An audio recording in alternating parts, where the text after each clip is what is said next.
Excited to have the governor in to provide a platform for us to showcase the awesomeness that is Southern Indiana and hear a little bit about his thoughts and processes and how it's been going so far. So we're just really, really thrilled to have all of you here with us today. We've got a few people that we want to recognize. One of those is our presenting sponsor, Baptist Health Floyd, and Mike Shore is going to come forward and say a few words. So Mike.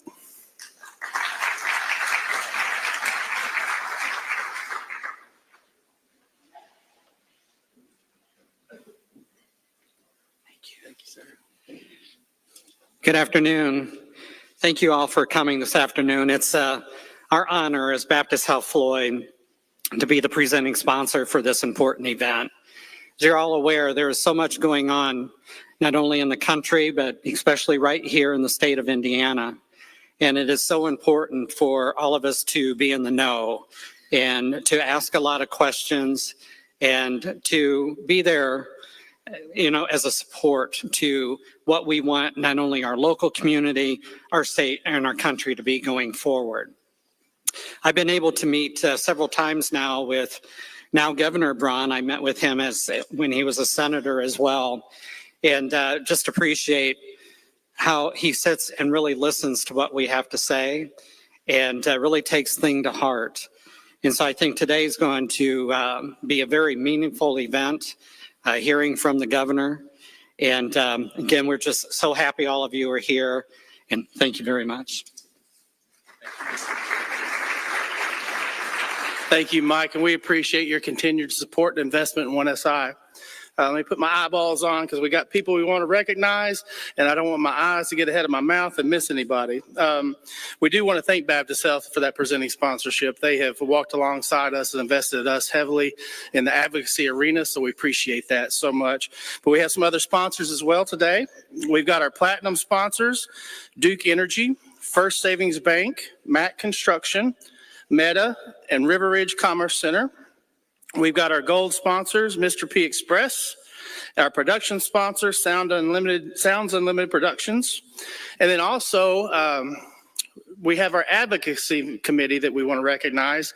These events kind of flow along with our advocacy program. Right now, we're in the middle of developing our advocacy agenda for 2026. So we want to acknowledge that we have Brian Wickens as our advocacy chair, Bo Zeller, Michael Schroer, Janine Jacobs, Lynn Longmire, and Jim Epperson. So if you would give them a round of applause along with our sponsors. We're also very excited to have some of our local legislators here and local elected officials.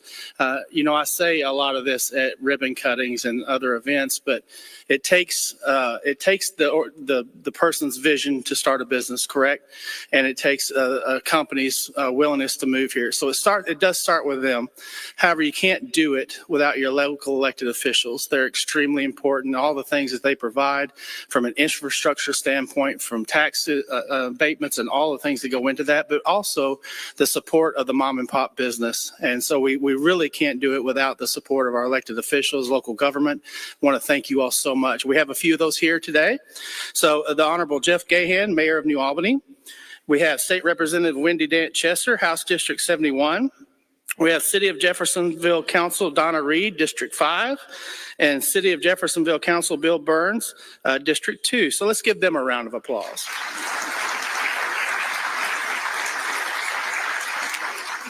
All right, so it's my honor to introduce the 52nd Governor of the state of Indiana, Mike Braun. Come forward, Governor.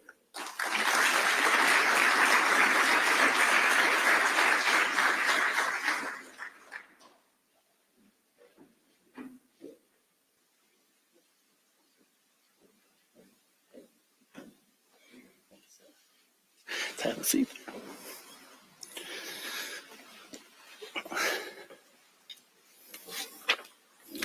All right. Well, Governor, thank you for being here. We appreciate it. Pleasure to be here. And I've been here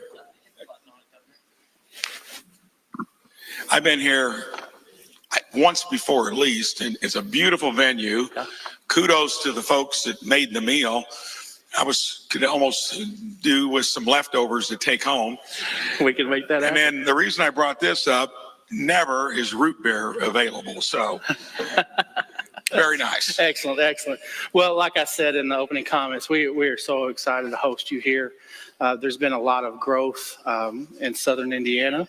All the people in this room are a part of that. And so we're excited to kind of show that off to you and also to kind of get your thoughts on some different questions that we have. And we'll try to do this a nice conversational turn, and I'll put my eyeballs on when I need them to read. But let's just start talking about you're in your first term, very early into it. So what have been some of your top priorities in the first few months of your governorship?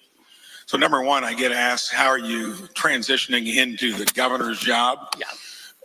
6 years in the big house with much different dynamic. You can see that on TV each night. I got sworn in and I thought, darn, this is a great job. That was the longest shutdown ever before. Hell, they sent us home immediately after getting sworn in. And that's the dysfunction that I wish we could get through. It takes 60 senators to resolve it. So being governor was going to be easier, not to mention the 420 plane trips I didn't have to take over those 6 years. And I can tell all of you, when you decide to retire early and get into politics, normally there's a gasp and then a laugh. Come see me, because each job is easier than running your own business. And they always say, why? Well, when you love to be the monopoly, there's no competition in government. And when you love to have revenues given to you each year where they go up 2 to 4%, everyone says, I've never heard it said that way. But when you're running your own business, you are signing the front side of a paycheck. More importantly, any banknote where you're full recourse, that's a challenge. And kudos to everyone here that does it. And we want to make sure that priorities, that gets easier, even in a business-friendly state like Indiana. And I want to hear if it's not working well for you, if you interface with our state government. I ran as being the most accessible and entrepreneurial governor we've ever had. We're trying to make good on that. So we're streamlining our state government. I've asked local governments where I think most of the action and power should be to look to see how you can do that yourselves. We all want healthy school districts. I'm going to make sure we continue that. And then you get in this job rewarded with property tax discussions.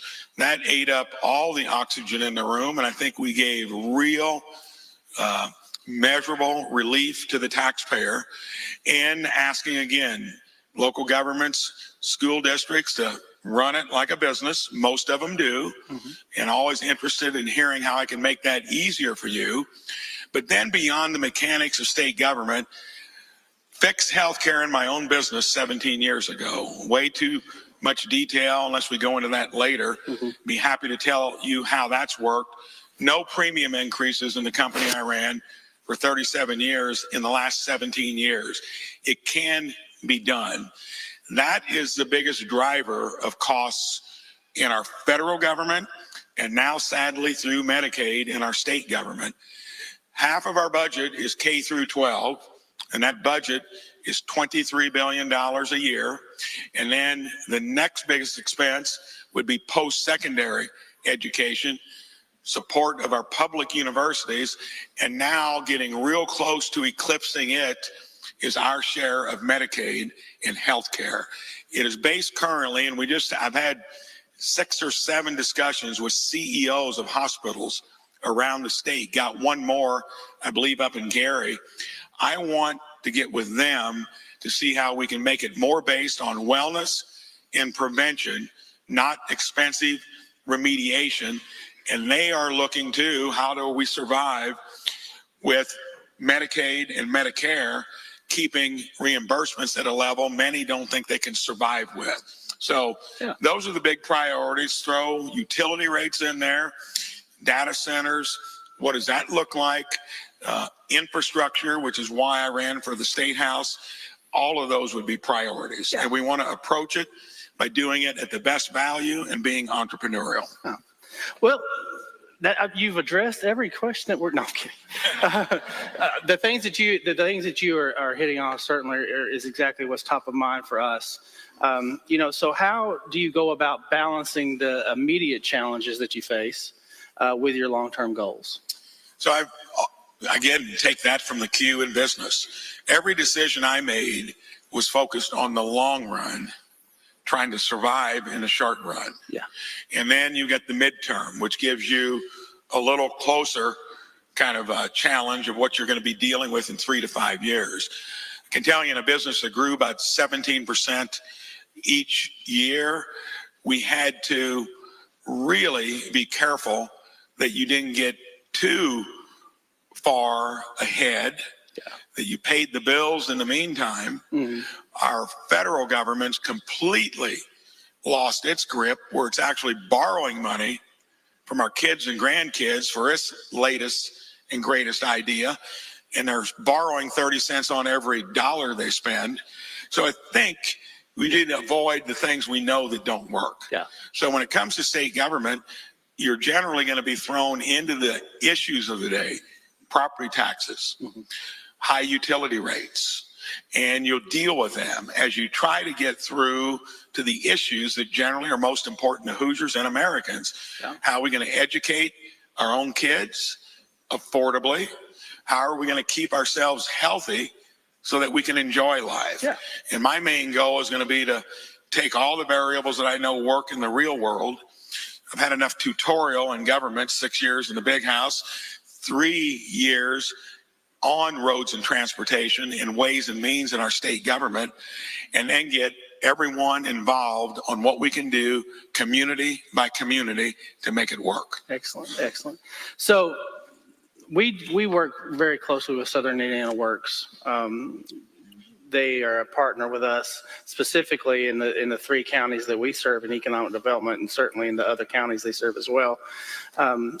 We've got 13,000 workers who cross the bridge from Louisville to work here, yet we've got 35,000 that would cross over to work in Louisville. So what workforce development priorities will you present in the next legislative session that kind of helps us address that? So workforce has been kind of the stepchild in terms of emphasis from state government. Here's why.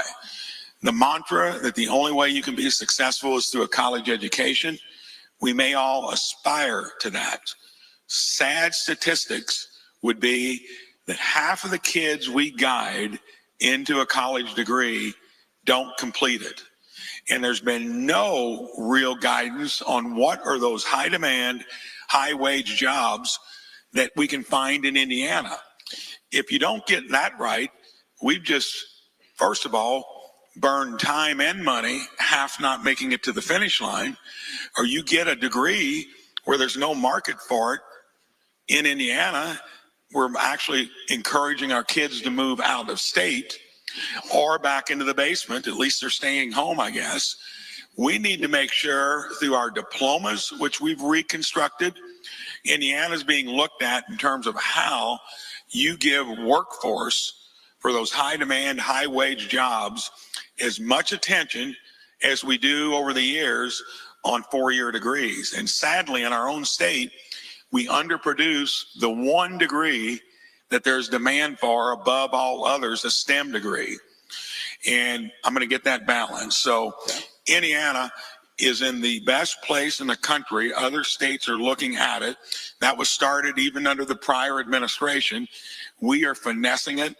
We got Katie Jenner, who is the Secretary of Education, a dynamo, and now parents have full choice to where their kids can go to school. We're going to make sure they are in the driver's seat.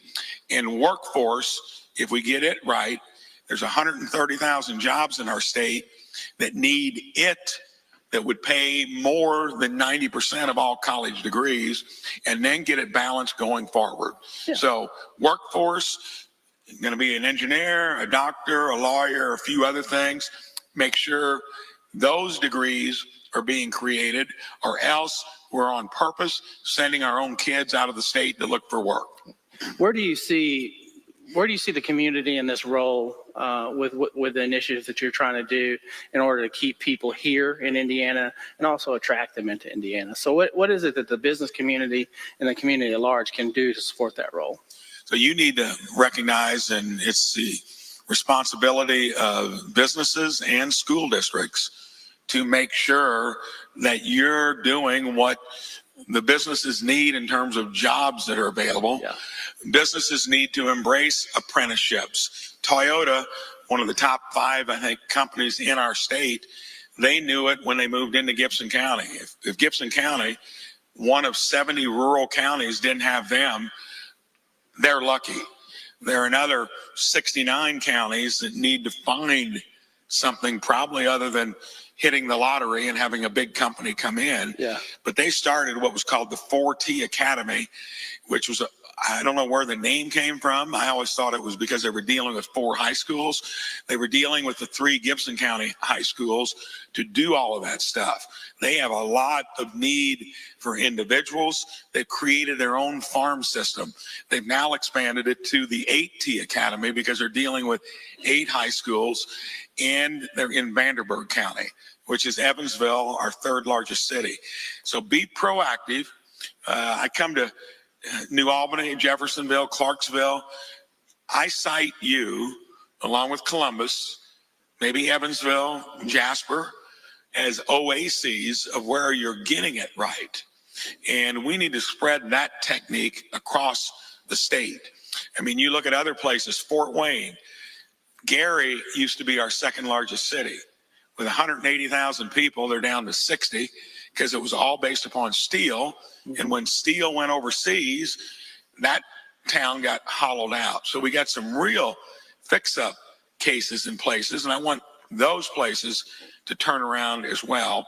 But when your local community, through organizations like this, get involved with your school districts, you're talking and you're going to make sense in terms of what they should be pushing.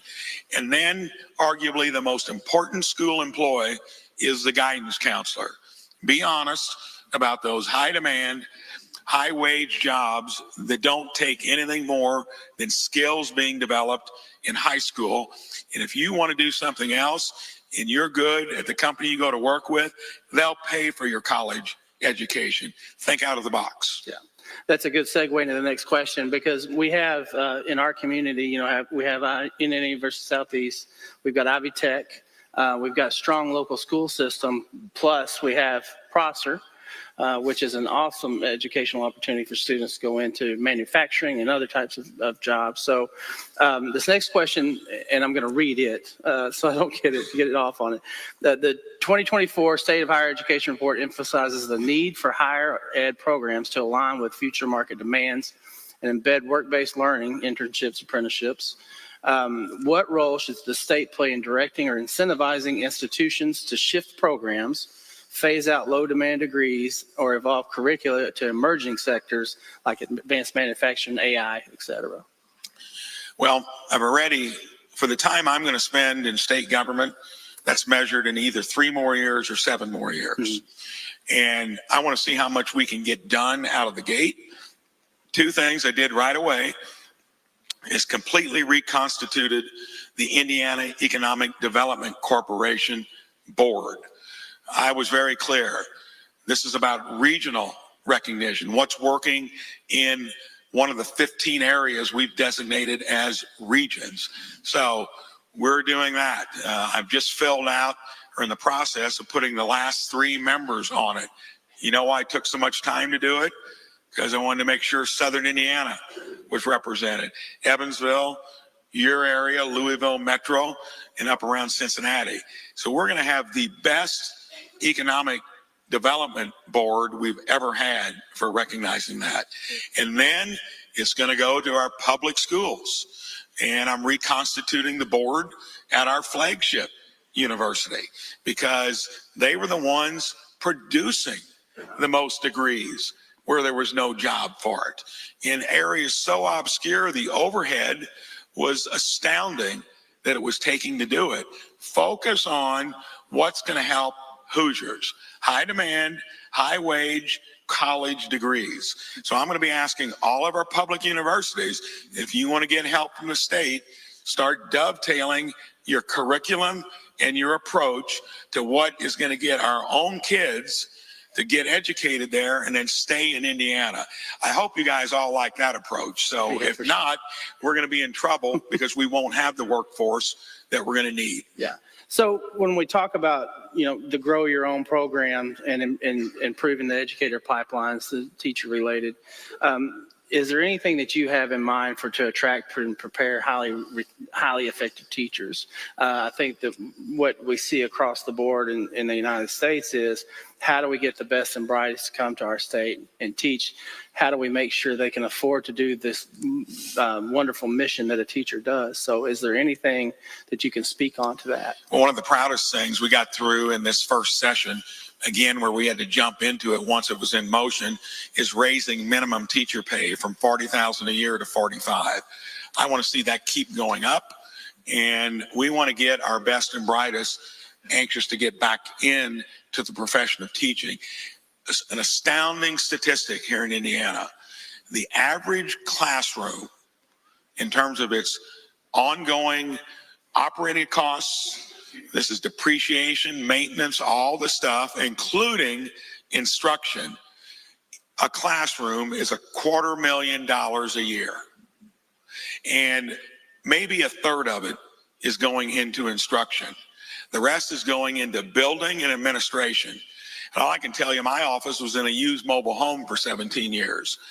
Don't stick money into things that aren't directly contributing to what you need most. And that's great instruction based upon the blueprint I just told you in terms of how we guide kids through high school and then post-secondary. So we need to take the administrative costs out of education. Make sure you're not building Taj Mahals that take too long to pay off, and put more investment into quality teachers and the methodology, both cognitive learning for kids and instruction methodology. We get all that right, put more into the classroom there, keep less of it into overhead. That's how we get ahead of other states and do a better job at educating our kids. So we've got the teachers shored up in our scenario. So we've got the educational talent in place. We've got them ready to prepare the students. We get the students ready. How do we keep them? Are there any state incentives, any partnerships with industry for relocating support, anything like that, that we might, to keep that brain drain from happening? So implicit in state incentives would be implicit in terms of a broken formula that everyone has used, the federal government. Mm-hmm. They should have never been involved in education in the first place. It's never, look how expensive it's gotten and how counterproductive with rules and regulations. We are going to do the most as an entrepreneurial state. I'm going to be looking for people that are helping themselves and good methods that are working in the trenches. And remember, government at any level can't be asked to be the driver, or if you're going to get the overhead, the regulations, slow versus fast. Again, look at what you can do within the trenches, working with businesses, and then tell us as a state government what you need to maybe make it easier. You don't want us driving that train. Right. You want us to be out of the way, helping you where you may be running into stumbling blocks. That's kind of the general approach I'm going to take, and welcome anyone from grassroots up to get those ideas to us, because we want to hear them. But always be careful when you're wanting to ask a higher authority. That becomes a business partner that generally has strings attached, and it's always nice to have somebody else paying for something. Yeah. Big believer in skin in the game.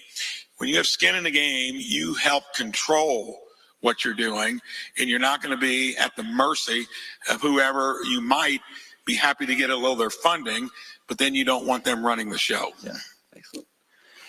So, well, along with workforce and education, naturally kind of transitions into economic development and infrastructure. We're located 20 minutes from Louisville, from downtown Louisville. We're part of the metro Louisville area. We recognize that proximity helps us in a lot of ways. We recognize, too, that we're farther away from our state capital. However, in the last 30 months, we've added 4,500 jobs, $2.6 billion in capital investment just in this area of southern Indiana. And so one of the things that we have come up with is that we have this unique advantage of trading on the metro area part of it, but also making sure that the state government, the capital in that area up in Indianapolis, knows that we're here as well. One of those things that we've done is we've coined this term corridor. So it's rivers, roads, rails, and runways. So it's on the corridor. As John Launis will say, we love racehorses and bourbon and being associated with that, but we need the world to know that we're more than that.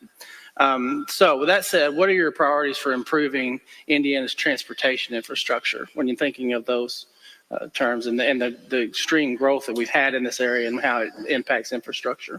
So number one, you're lucky that you're on the functional side of the Louisville metro kind of economic dynamic. I think a pause for a clap will be fine with that. So there are two other places in the state, the bubble counties of Indianapolis. And you talk about an issue where we had a state capital that you take maybe a weekend vacation to, that needs some help compared to what it was 10 years ago.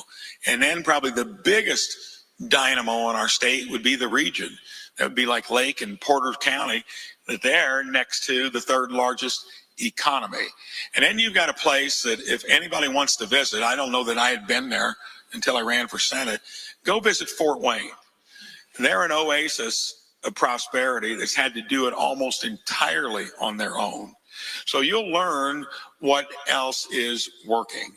So when it comes to that interaction then of where the state is going to help, you got to make sure that we're there accommodating and so forth.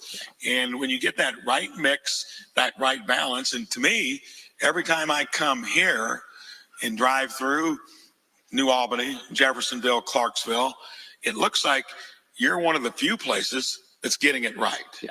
So I think since you're doing that, it looks like your town's fresh. It looks like it's always on the move. I got to figure out how to get that dynamic going in about 70 counties that are losing population, not having the benefit of it. And that's going to be the harder challenge. And I'm going to be looking to get good ideas from places like yours. And then I'm going to be careful that we don't do something that would screw up what's working already. Sure. And then again, want to hear what we can do to be complementary, supplemental to it. Yeah. So when we think about how your administration is going to ensure that both rural and urban areas benefit from infrastructure investments, realizing, and I will say that I had a couple of comments last year after our meeting when I said rural in the sentence, understanding that we are both, really. There are some rural parts of our counties that we serve. We're part of the metro area, so certainly we're urban. So how will your administration ensure that there's kind of a level set playing field for both rural and urban? You're in a unique place because I know this is for economic development. It includes Scott County. Mm-hmm. And Scott County would be your prototypical rural county that's trying to find what the next act is going to be. Yeah. Of course, it is extremely lucky that it's next to Floyd and Clark County. So it's going to get that benefit from it. And there'll be a test case to see how we can start having that blend in to the surrounding countryside. Because until we get that right, we're going to have 70 counties stranded. Number one, rural broadband. I'm proud of the state, what they did in the prior administration. And even though I wasn't for borrowing any of that money, because I think you got to get used to not dealing with borrowed money from the federal government, it did give us a partnership with telecom companies, REMCs, and we've got high-speed internet, mostly fiber optic, either strung or buried, into many places that it wasn't there just 3-4 years ago. So my goal is going to be to get that into every nook and cranny. It probably will take Starlink and a few other things to get it everywhere. We will not get our kids to move back. if they don't have high-speed internet. And then it's that quality of place. When I drive down Spring Street or the main drags, you look like you've got that. It took a place like Jasper, because we're maybe sometimes too frugal. We don't get in, but we always get it right in the long run. You come up to visit me on a Friday, love to show you what it's taken us 20 to 25 years to get there. My wife has had a business as her only job at 505 Main Street, and that's how I got into the public arena. School boards, this is kind of off subject a little bit, are probably your most important board. Make sure they're reflecting your community's values. And then be careful when the call comes in for your spouse to be on the school board, and she says, I've told you politely, I don't have the time. Maybe my husband would be interested. It's the other thing, get involved. Every level of local government pays off to where you're making the main decisions. And then remember what I said earlier, engage higher authorities, but don't get dependent upon them. And that's kind of how we get the right mix. And I'm going to, again, have to focus on these 70 counties that are really looking desperately for everything we're talking about, and only a few places have gotten it right. Okay, excellent. So, and you alluded to this earlier in education and workforce development about the role of government and being careful about the role of government in certain areas. So let's talk a little bit about public-private partnerships and how they play into accelerating infrastructure improvements, and also how 1SI can help support your administration. You know, recognizing that we're among the furthest away from Indianapolis, but we're also have some of the greatest regional growth. So where do you see that public-private partnership working? What are the suggestions you have of 1SI's role within that? So it normally comes down to, again, your four modes of transportation. And you're in the catbird seat because you've got the water component. Yeah. And that's going to be more and more important. We've got Burns Harbor up north, another port down in Mount Vernon. That generally gets kind of underemphasized. It's mostly roads and bridges. Mm-hmm. Of course, FedEx and UPS love Indiana. And the reason is that triangle from Indy to Louisville to Evansville, FedEx told me at the Schnitzelbank 11 years ago, you reach the most commerce in 2 days of ground transportation right in that triangle. That is an inherent advantage or blessing. Yeah. But then how do you pay for it? Yeah. I went to the State House to see about public-private partnerships and put together a regional development authority vehicle to where any of you can engage the state on that kind of public-private, because it allows local governments and businesses to partner with maybe the Department of Transportation. They love it because it stretches their dollars further. You got a place like Fort Wayne to Valparaiso. It's got 4 lanes, but they'd like to make it more of a freeway. Well, somebody up there put skin in the game, Steel Dynamics, $25 million. And then state came in and did the other 2/3, probably using some of their federal dollars. That's what it's going to take. So that's, again, not asking for everything to be done by others. Put your own skin in the game. Public-private partnerships, wonderful way to do it. Because, again, the main contributor of the whole equation has been the federal government, other than they're going broke. And the Highway Trust Fund has no money in it. So we borrow the money each year to do what the feds do on that important infrastructure. So enterprising states, enterprising communities, and the private sector will be the ones that are driving the train marginally going forward. And the ones that do it well will be looked at by all the other states as well. Excellent. So we've talked a little bit about infrastructure, economic development, workforce, education. Naturally, the final subject that we're going to talk about is healthcare and the impact that healthcare has on our community and on our members, on the people that we live with, but also in the part that it has on our institutions as well. Access to affordable healthcare, remains a concern for us. So what are your priorities to strengthen healthcare access across Indiana? Are we getting towards the end of the questions? Yeah. Okay. I want to make sure because I could take a whole nother lunch to discuss it. And of anything I've done, I'm not more proud of what I did, and I mentioned it earlier, fixing healthcare, just on the user side, wellness and prevention, avoid expensive remediation. And I cited earlier, and I have at the other 6 CEO meetings with hospitals, hospitals now are 50% of the healthcare dollar. Used to be 33%. Doctors and nurses used to be 33, maybe 40%, when most practices were independently owned. To monetize the value in their clinic, they've had to sell to hospitals. It's a natural kind of thing that's happened, but that's the way it is. So we need to make sure hospitals, doctors, and nurses are the main parts in the equation, because pharma is already messed up, even though it's 1/6 of the healthcare dollar, because they've got things called PBMs. No other business has a consultant that tells you how to distribute and price your product. On the other hand, pharma does a pretty good job at coming up with a cure, making the pill. Completely dropped the ball after it. So we need to figure out how we get rid of the middlemen. And then insurance.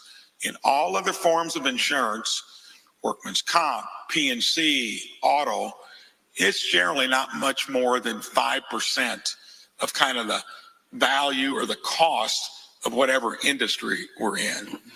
It is sadly 3 times that much in healthcare, because when I became the insurance company 17 years ago, is because I asked him, what was your profit margin on my small business plan?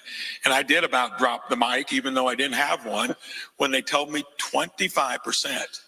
I was surprised I got it out truthfully. They were truthful about that. $1 million check that I was writing for just 100 employees of the 300 that were using insurance. I was appalled. Asked the agent, what was your commission? 7%, 70 grand. That was $320,000 out the tailpipe. And we got to make sure that when it comes to healthcare, unless you're wanting Bernie Sanders to eventually run it, because now most of our healthcare systems are getting 70% of their revenue from Medicaid and or Medicare. That used to be closer to 45% just 10 years ago. So if we want that to be the solution, it will be less expensive. The rest of the developed world has a one-payer system that costs about half of what ours does, or a little more, with similar, if not better, outcomes.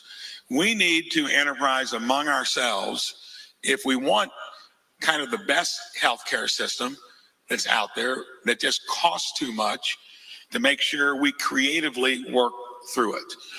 And even though I made my business in distribution and logistics, which are fancy names for warehousing and trucking, and you know what I leveraged into it, and we talked about it earlier? Technology. Of my 1,500 employees now that span 40 states and several in Canada, 35 of them are custom coders. And I drug my feet on technology. Changes every 3-4 years, more expensive every time you do it. We need to weave that into it as well. If we do everything generally along the lines of what I've talked about, we'll save it from Bernie, we'll lower costs, but hospitals are the leading player because they're now 50% of the healthcare dollar. And we want to make the insurance business no bigger than what they are in other industries. And then more importantly, every one of us needs to become a healthcare consumer, manage your own health destiny, take care of your plant and equipment. Those of you that do it, you're going to be blessed with very little health care that you'll need on the average as you get older. That is what Make America Healthy Again is about, or Make Indiana Healthy Again is about. I know it works. That's where we need to go in the healthcare arena. Excellent, excellent. One of the things that kind of ties along with healthcare that it's not overlooked, but it can be at times, and that's mental health. You know, it's becoming an issue with workforce and the community in general, of course. How will you address mental health needs and ensure that Hoosiers have adequate support in that area? Met an entrepreneur just a moment ago. I don't think we had met before. I think he's running Thrive was the name of the entity. I asked him when it started, 2016. So every county has its own set of entrepreneurs already doing it. We've missed it as a state. We don't want the federal government involved in it. That would even be more expensive. So we need to craft those solutions. Since that's been going on nearly 10 years, I invited him to the governor's residence or Capitol or come visit me in Jasper. I want to hear more about that because I'm going to listen to the audience, the people that are already doing it. And yes, it's been overlooked. Those were done in facilities that states and counties ran years ago. We got away from it. It's manifested itself. Go to Indianapolis on a weekend and you almost have to trip over folks that are in the streets. That's a combination of probably some type of mental health issue and an addiction. It's going to be expensive and we need to at least do it entrepreneurially so it doesn't break the bank, and we don't want the feds running it.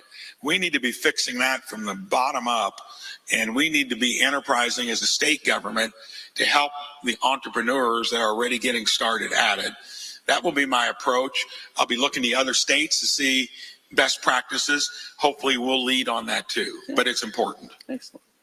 Well, my last question is about how the state could better partner with local healthcare providers, but you actually addressed that in a question before.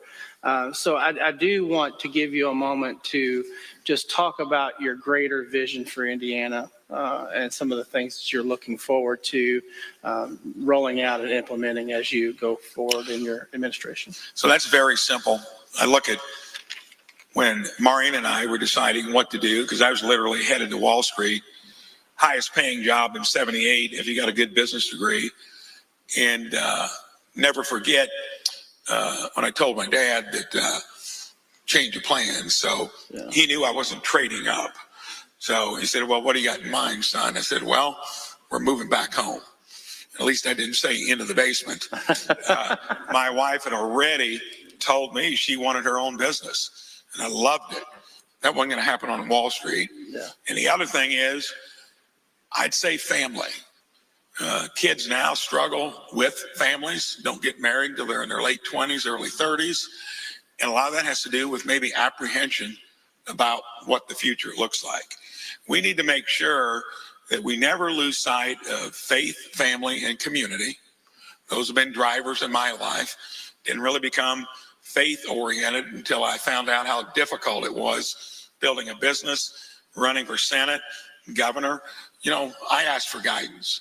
And I think the more we do that with a simple measurement, are we getting more of our own kids to come back to our own communities? That will be, for me, the motivator to maybe spend more than an additional 3 years and take it to 7, see how much we get done. And that's not complicated. You're already doing it. Because I'm guessing kids that grow up here, when they see what their downtowns look like, are wanting to say, hey, consider moving back. I'm going to get rural broadband into every nook and cranny. I'm going to make sure that we accent that issue of place that makes you feel good. Mm-hmm. When I got back to Jasper in 78, we took over a storefront called the Thrift Dollar Store. The whole downtown looked like it needed to be spruced up. Well, my wife has been doing that as her second job. That's why she couldn't get on the school board. And come visit if you want to see a town that always gets there. It took a while to do it. I just need to make sure more places are like yours, Jasper, Columbus. And then we turn around places like our own state capital. City of Gary is where I'm going to be putting most of my emphasis because it's got so much room to come back, and it has fallen so far. We do that, we are going to be a state that gets our kids back. And I'll finish with this. I was looking at a statistic, and I couldn't believe that Indiana showed up on it. It was states with net migration into it. Okay? I knew Texas was going to be probably number one, Florida 2 or 3, and I think Texas was 1, maybe Florida 3, North Carolina, Tennessee, and I said, darn, there's not going to be any state in the northern half of the country in there. The Dakotas, I think, have no income tax, but you're probably not moving there for other reasons. Indiana was number 7. I almost fainted when I saw it, and then I figured out why. Places that push more of the stuff I've talked about that doesn't work, they are wanting to buy more into what's happening at the federal level. We get net migration into our state due to our beloved neighbor to the west. And most of it's coming right in through Lake and Porter County. And this will surprise you. Fort Wayne's biggest demographic of who's moving there, Chicagoans.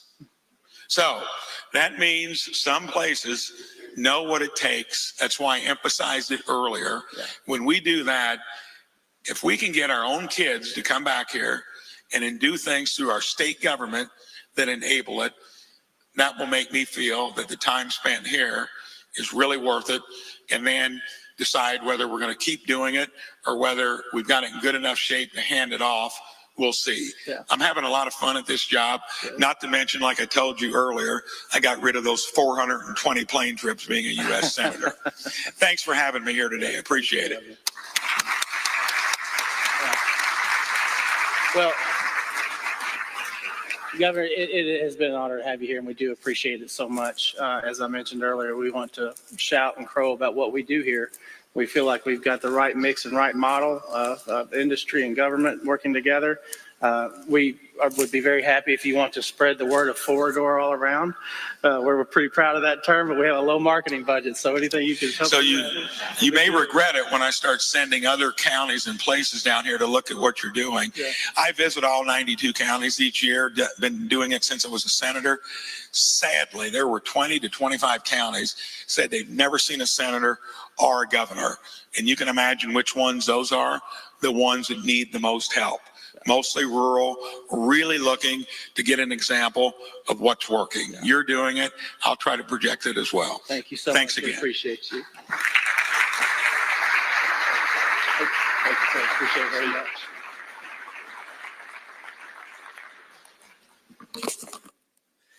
All right. Well, that was going to conclude our programming as everything falls off of me, so it works out wonderfully. We do want to thank Governor Braun and his staff. We want to thank the Grand for hosting the event. It's a wonderful venue. We're very happy to be here and celebrate. We also want to remember